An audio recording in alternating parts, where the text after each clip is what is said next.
যে সামনে ঈদ আছে, বিভিন্ন রকম নিয়মের ফাঁকজালে যে এখন সরকার যে নিয়মাবলী দেখাচ্ছে, এটা তো আগে থেকেও ছিল। আজকে সমস্যাটা কতটা গভীর বলে মনে করছে? কারণ এটা হিন্দু মুসলিম দুটো জাতির মানুষই কোনো না কোনোভাবে ক্ষতিগ্রস্ত হচ্ছে বলে মনে হয়। দেখুন, ব্যাপারটা হচ্ছে মুসলিমদেরকে টাইট দিতে গিয়ে আমাদের সমাজের হিন্দু ভাইরাও আজকে আর্থিক বিপর্যয়ের মধ্যে পড়ছে। গরু পালন বড় করা, 3 বছর 4 বছর ধরে পালন করার পরে বড় করার পরে বিক্রি করে, ঈদ আসলে কোরবানি আসলে বিক্রি করে, একটা দাম পাই।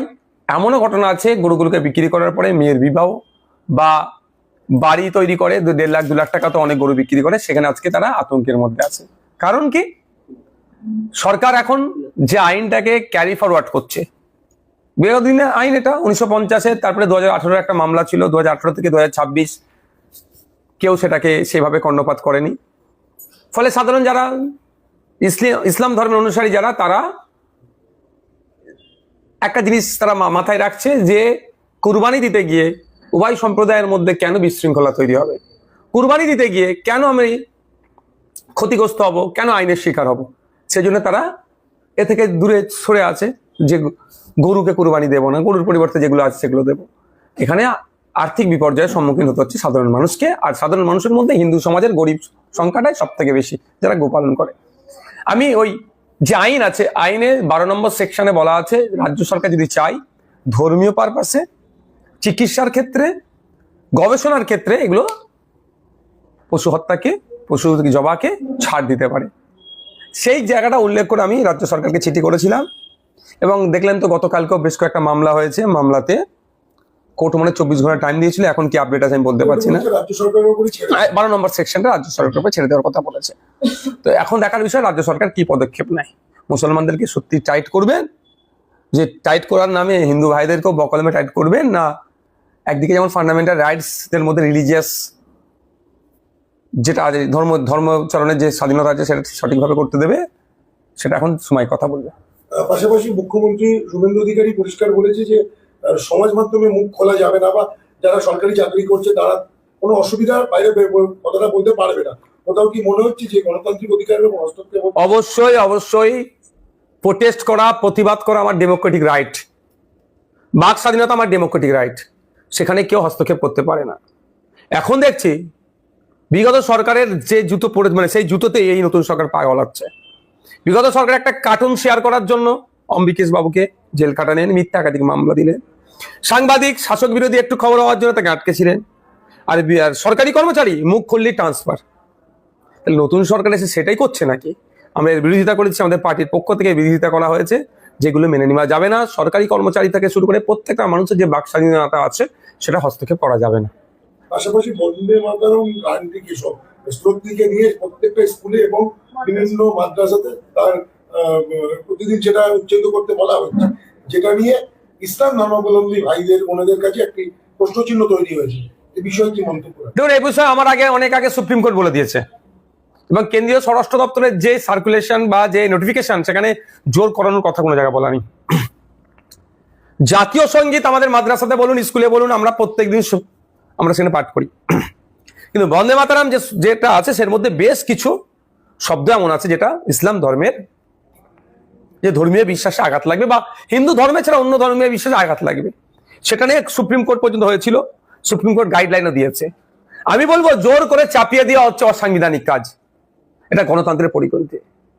হ্যাঁ, রিকোয়েস্ট করা যেতে পারে যে আপনি এটা চালাতে পারেন, যেটা কেন্দ্র সরকারের স্বরাষ্ট্র দপ্তরের নোটিফিকেশন ছিল। এখন একদিন অন স্টেপ এগিয়ে গিয়ে এ কথা বলছে। তবে বলি একটা কথা, সুপ্রিম কোর্টের তাহলে এই অর্ডারটাকে রাজ্য সরকার মানছে না।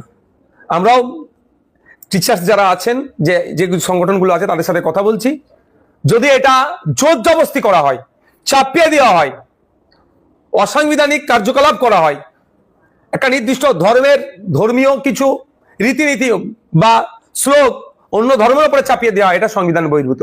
এটাকে চ্যালেঞ্জ করা হবে, আইনের মাধ্যমে এটাকে রোখা হবে। আপনি বিগত 2 দিন আগে একটা ডেপুটেশন জমা করেছেন 27 লক্ষ মানুষের নাম ভোটার তালিকায় আনার জন্য।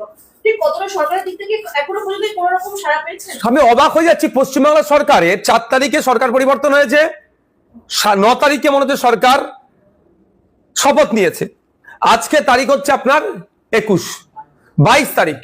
এই কটা দিনে অনেক ভালো ভালো কথা, অনেক আলোচনা সমালোচনা, অনেক পক্ষে বিপক্ষে আলোচনা হলো, কিন্তু 27 লক্ষ নাগরিকের যে ভোটাধিকার হরণ হলো বা ডিলিট হলো, যেখানে 17 লক্ষ আমার হিন্দু, 10 লক্ষ আমার মুসলমান ভাই, মিলিয়ে 27 লক্ষ মানুষের কি হবে ফিউচার, রাজ্য সরকারের যিনি প্রধানে আছেন শুভেন্দু অধিকারী মহাশয়ের মুখে একটাও শব্দ দেখলাম না। শুধু তাই নয়, প্রধান বিরোধী দল হিসেবে যারা নিজেদেরকে দাবি করছেন সেই বিরোধী দলনেতার মুখেও একটাও শব্দ দেখতে পেলাম না। আমরা গিয়েছিলাম ডেপুটেশনে, আমরা সেখানে জানিয়েছি, আপনাদের মিডিয়ার মাধ্যমে সাধারণ মানুষকে জানাই, সদার্থক সেই অর্থে উত্তর পাওয়া যায়নি। তারা বলেছেন যে আমরা chief justice of Calcutta high court, registrar general of Calcutta হাইকোর্টের সাথে আলোচনা করছি যাতে স্পিড আপ করার জন্য। আমরা আইএসএফ ডেপুটেশন দিয়েছিলাম বেশ কিছু, যে দ্রুততার সাথে ওই 27 লক্ষ মামলা নিষ্পত্তি করে ভোটার লিস্টে নাম উঠুক, নতুন করে হয়রানি করা যাবে না, অহেতুক পেরেশানি করা যাবে না, আতঙ্কের পরিবেশ তৈরি করা যাবে না, এই দাবি আমরা রেখেছি। এবং ওখানে গিয়ে কথা বলে যেতে বুঝতে পেরেছি কোনো না কোনো জায়গায় একটা ধীর গতিতে চলছে, সেটা চলছে কি চালানো হচ্ছে সেই বিতর্কে আমি জড়াবো না, যাতে স্পিড আপ হয় তার কথা বলেছি। এবং একটা নির্দিষ্ট টাইম বেঁধে দেওয়া হোক যে এত তারিখের মধ্যে এই টোটাল কেস 27 লক্ষ কেস সমাপ্ত করতে হবে, নিষ্পত্তি করতে হবে। সের উত্তর সে অর্থে দিতে পারেনি। আমরা আমাদের আইনজীবীর সাথে কথা বলেছি, জানেন আমি কলকাতা হাইকোর্ট থেকে দিল্লি সুপ্রিম কোর্ট পর্যন্ত এসআই নিয়ে আমার মামলা আছে, সুপ্রিম কোর্টের ওই মামলাতে বা অ্যাড করতে পারি বা নতুন করে হতে পারে, সে আলোচনা চলছে এখনো, ফাইনাল আমাদের এখনো চূড়ান্ত সিদ্ধান্ত হয়নি, যে একটা নির্দিষ্ট টাইম ফিক্সড করা যে এই সময়ের মধ্যে এই 27 লক্ষ কেসকে সমাপ্ত করতে হবে। এই বিষয়ে আগামী দিনে আমরা মামলা করতে যাচ্ছি। 4 তারিখে ভোটের রেজাল্ট আউট হয়েছে, আজকে দাঁড়িয়ে থাকলে দেখা যাবে যে 18 দিন বিজেপি সত্তায় এসেছে রাজ্যে। সেখানে এখন প্রতিদিনই ফোন খুললে বা সংবাদ মাধ্যমে দেখলেই দেখা যাচ্ছে কেউ না কেউ তৃণমূলের পক্ষ থেকে আটক হচ্ছে বা গ্রেফতার হচ্ছে। নওশাদ সিদ্দিকীর পক্ষ থেকে কি বার্তা থাকবে? দেখো, যাদেরকে ধরার কথা এখন তাদেরকে ধরছে না, চুনোপুটিদের এখন হাত লাগাচ্ছে। দরকার তো রাঘব বোয়ালদের, পঞ্চায়েতের প্রধান উপপ্রধান সদস্যর রাইট অত সাহস ছিল না এই দুর্নীতিগুলো করার, যদি ওপরে বড় হাত না থাকতো। হ্যাঁ, এদেরও না ছাড় পায়, কিন্তু যাদের নির্দেশে এই দুর্নীতিগুলো হতো, যাদের মনিটরিং এই দুর্নীতিগুলো হতো, তাদেরকেও ধরতে হবে আমার বক্তব্য এটা। আর যে সমস্ত টাকা দুর্নীতি করেছে সব বার করে রাষ্ট্রীয় কোষাগারে জমা করে, রাজ্যের কোষাগারে জমা করে আবার প্রকল্পগুলো ফেরত দেওয়া হোক। আর যেগুলো দেখা যাচ্ছে আবাস যোজনা 20,000 30,000 করে নিয়েছে, উদ্ধার করে ওই গরিব মানুষটাকে পৌঁছে দেওয়া হোক। পাশাপাশি যে বুলডোজার চালানো হচ্ছে, সেটা শিয়ালদা থেকে শুরু করে হাওড়া, বাক্সারকাস এবং বিভিন্ন জেলা স্তরে ক্যানিংও হয়েছে, এই বিষয়ে আপনি কি বলবেন? দেখুন, আমি তো হকারদের পক্ষে সবসময়, আমি শ্রমজীবী মানুষের পক্ষে ছিলাম, আছি, থাকবো। দেখুন, যদি কেউ মনে করে এটা অবৈধ দখল, এটা মনে হলো সরকার বলছে এটা অবৈধ দখল, আমি না বলছি না, বিতর্কে যাবো না, ওটাকে বৈধ করতে, মানে দখল মুক্ত করতে হবে। তাহলে দখল মুক্ত করতে গেলে দুটো দিক, একটা হচ্ছে যেখানে ওরা রুজি রুটি করে খাচ্ছে তাদের অল্টারনেটিভ একটা তো ব্যবস্থা করে দিতে হবে। ওরা তো আমার রাষ্ট্রের জনগণ, পশ্চিমবাংলা তো নাগরিক, ওদেরকে আপনি জায়গা দেবেন না? চুরি চামারি করছে না, ওখানে বসে ইনকাম করে সংসারটা চলছে, তাকে তার অল্টারনেটিভ জায়গা ব্যবস্থা করে দিও। আর হচ্ছে নির্দিষ্ট টাইমের একটা নোটিশ দেওয়া।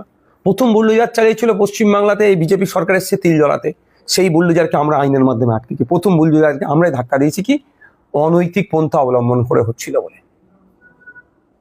যে আমরা দেখতে পাচ্ছি সোশ্যাল মিডিয়ার মাধ্যমে যে মাদ্রাসা ছেলেদেরকে ধরে বলা হচ্ছে যে জয় শ্রীরাম বলার জন্য, মাদ্রাসা হোক, স্কুল হোক, হিন্দু হোক আর মুসলমান হোক, কাউকে জোর করে তার মতের বাইরে গিয়ে কোনো ধর্মীয় স্লোগান দিয়ে দেওয়ানো যায় না, এটা আইনের পরিপন্থী। যে ধরনের এই ঘটনা যেখানে ঘটছে তাদের কাজই একটাই হবে, যে তার লোকাল থানায় একটা রিটেন কমপ্লেন করা, সর্বপ্রথম কাজ হবে।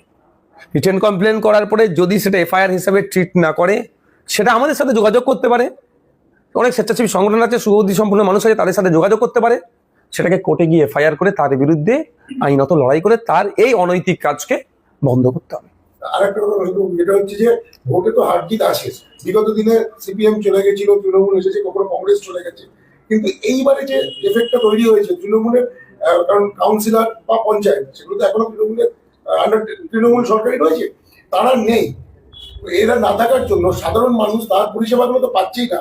পাশাপাশি প্রতিটা এলাকাতে এই পরিষেবা না পাওয়ার জন্য অর্ধেক কাজ হয়ে আছে, কোথাও কাজ বন্ধ হয়ে আছে, এই যে সলিউশনটা, এটা প্রধান বিরোধী দল হিসেবে তৃণমূল বা আপনারাও তো বিরোধী দল, কিভাবে দেখছেন বিষয়টা? তো সেক্ষেত্রে সেক্রেটারি আছে পঞ্চায়েতের, প্রত্যেকটা ক্ষেত্রে সেক্রেটারি আছে। আর দ্বিতীয় কথা হচ্ছে, কেন পালাচ্ছে? আমি কি তাদেরকে তাড়িয়ে দিচ্ছি ঘর থেকে? বলতে পারবে কেউ? এই লেভেলের দুর্নীতি করেছে, তারা ভয় এলাকায় থাকতে পারছে না। আমি বলবো ফিরে আসুন, পরিষেবা দিন। আর যদি ফিরে আসতে ভয় লাগে, পদত্যাগ করুন, সেই জায়গায় নতুন করে অন্যকে সুযোগ দিন, পরিষেবা সাধারণ মানুষ পাক। 1 বছর আগে একটা আইন হয়েছিল, সেই আইনটা এখন লাগু করা হয়েছে। সিএ এবং অনুপ্রবেশকারীদের পুলিশকে অ্যারেস্ট করতে বললো এবং বিএসএফ এর হাতে তুলে দিতে বললো। সেটাকে নিয়ে অনেক মানুষ বিভ্রান্তের ভেতরে আছে যে যাদের ডিলেট হয়ে গেছে, মানে যাদের ভোটার লিস্টে ডিলেট হয়ে গেছে, তাদেরকে হয়তো অ্যারেস্ট করা হবে। এই নিয়ে দেখুন, আমি অনেকটা কথা বলেছেন, আমি একটা কথা স্পষ্ট ভাষায় বলছি, সিএ নিয়ে আমার অলরেডি চ্যালেঞ্জ করা আছে, মামলা চলছে সুপ্রিম কোর্টে। কিন্তু সেই তারিখ ওই প্রসঙ্গে সরিয়ে রাখছি। যাদের ভোটার লিস্টে নাম ডিলিট হয়েছে এই 27 লক্ষ, তারা আতঙ্কিত হওয়ার জায়গা নাই এই ক্ষেত্রে, এই রিলেটেড, যে তাদেরকে পুলিশ ধরবে। আপনার এখন ভোটার লিস্টে নাম থাকবে না থাকবে, এটা ভোটার লিস্টের নাম থাকা না থাকার সাথে সিটিজেনশিপের কোনো সম্বন্ধ নাই। আপনার ভোটার কার্ড নাই, আধার কার্ড আছে, প্যান কার্ড আছে, রেশন কার্ড আছে, দলিল আছে, আপনি তো ভারতীয়। এটা আপনারা বুঝতে পারছেন না কেন? এটা আতঙ্কের পরিবেশ তৈরি করা হচ্ছে। আপনাকে আমাকে আতঙ্কে রাখতে পারলে শুভেন্দু অধিকারীকে প্রশ্ন করা যাবে না। আপনি বলেছিলেন ক্ষমতায় আসলে 450 টাকা গ্যাস দেবো, এই প্রশ্নটা কেউ করবে না। চাকরির কথা বলেছিল, পেট্রোল ডিজেলের দামের কথা বলেছিল, মুখ্যমন্ত্রীকে আর কেউ এই প্রশ্ন করবে না। ওই জন্য আতঙ্কে রাখবে, এমন কথা বলবে, ঠিক মধ্যিখানে বলে ছেড়ে দেবে, সাধারণ মানুষ এটা নিয়ে হই হই করবে। আরে আমার ভোটার ডিলিট হয়েছে অন্যায় ভাবে, আমার তো আরো কাগজ আছে। আচ্ছা, আপনারা যারা ভোট দিতে যান, ভোটার কার্ড ছাড়া আর মনে 11টা ডকুমেন্টস আছে ভোট দেওয়া যায়, তাহলে কেন সেগুলো অ্যালাউ করেছিল? আপনার ভোটার কার্ড হারিয়ে গেছে, আপনি আধার কার্ড দিয়ে ভোট দিতে পারেন, তাহলে আধার কার্ড আপনার কাজে লাগবে না? আপনার দলিল আছে আপনার কাছে। এটা আতঙ্কের পরিবেশ তৈরি করা হচ্ছে। এসআইআর বাদ যাওয়া 27 লক্ষ মানুষের নিয়ে প্রতিবাদ আপনি একাই করেছিলেন এবং টিএমসির 80টা প্রার্থী থাকাও তারা চুপ হয়ে আছে। এটা আমি কিছু বললেই আবার কিছু সোশ্যাল মিডিয়ায় হই করছে, আমার অ্যাডমিনরা দেখাচ্ছিল, অনেকে রাগ হচ্ছে, বলছে এখনো কেন তৃণমূলের বিরুদ্ধে বলছে। আরে তৃণমূলের সব থেকে বড় অপরাধ তৃণমূল করেছে বিজেপিকে হাত ধরে বাংলায় নিয়ে আসা। আজকে বিজেপি সরকার তৈরি হতো না, এই ফ্রন্টে নিয়েছে না লড়াই করার গল্প শোনালে। তৃণমূল বিজেপিকে ফ্রন্টে নিয়ে এসছে, আজ সব থেকে বড় অপরাধ।